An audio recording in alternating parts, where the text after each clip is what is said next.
Hello.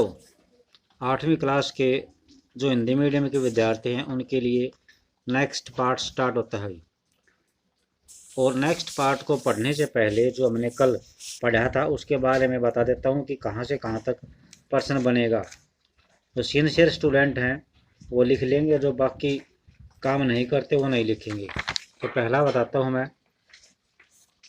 कि किसी व्यक्ति का अपराध साबित करने में कौन कौन अधिकारी होते हैं।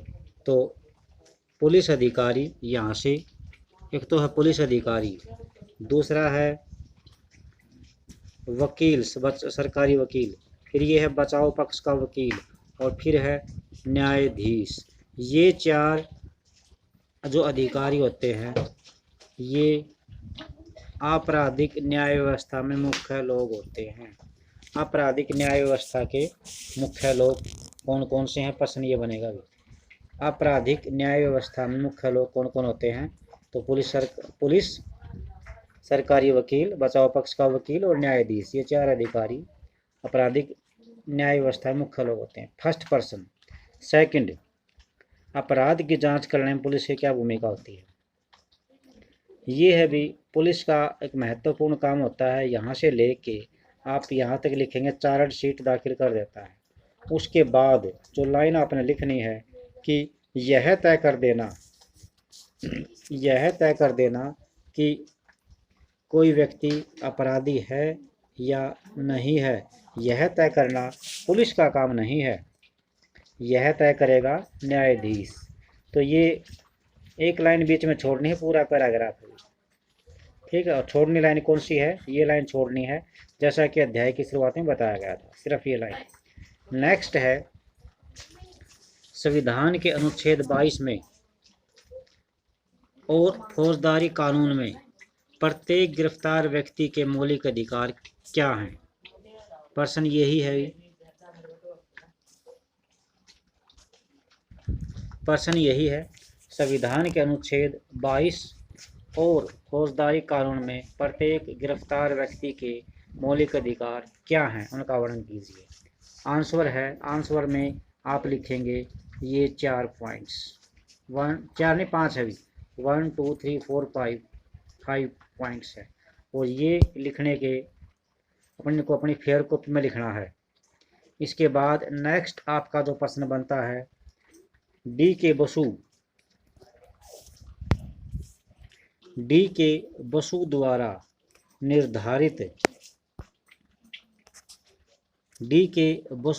निर्देशित नियम कौन कौन से हैं जो किसी व्यक्ति की गिरफ्तारी, हिरासत और पूछताछ के बारे में पुलिस को बताए गए हैं। फिर सुनिए प्रश्न। डी के बसु द्वारा दिशा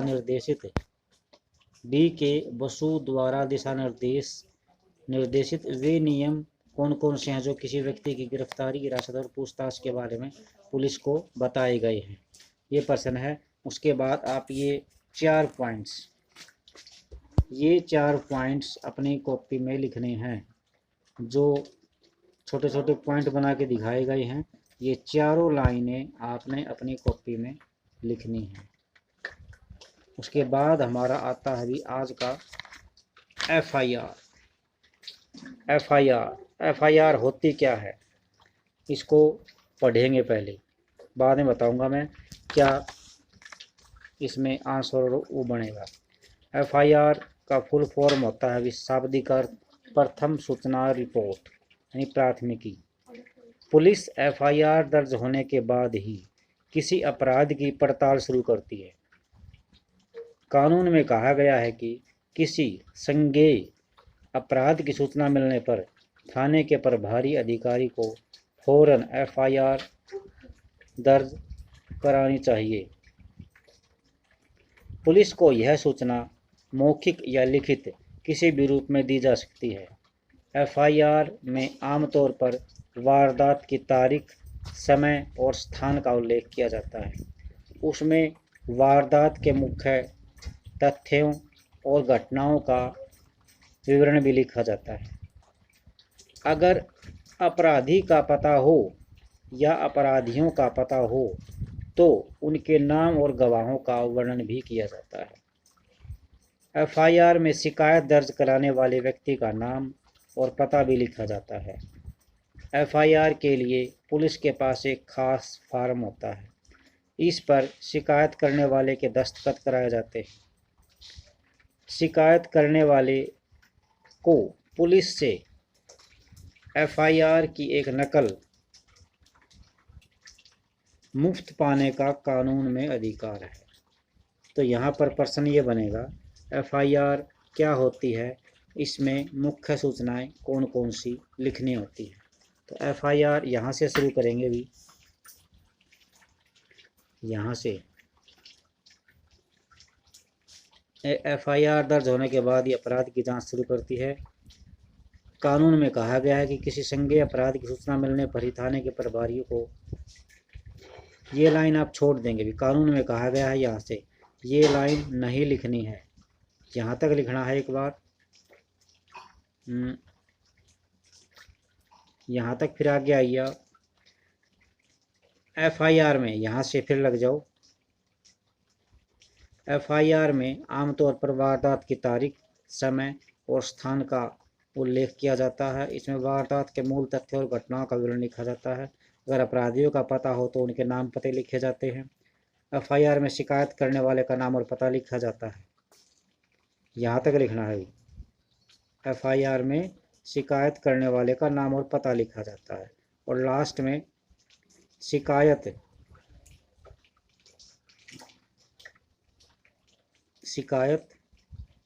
करने वाले को पुलिस से एफआईआर की एक नकल मुफ्त पाने का कानूनी अधिकार होता है।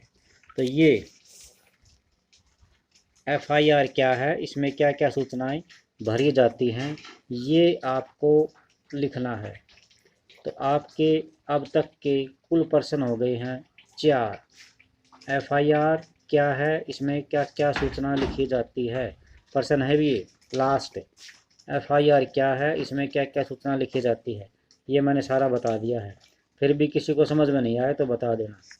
और पीछे एक प्रश्न है, प्रोफेसर डी.के. बसु द्वारा निर्देशित नियम क्या हैं जो किसी व्यक्ति की गिरफ्तारी और हिरासत और पूछताछ के बारे में बताए गए हैं।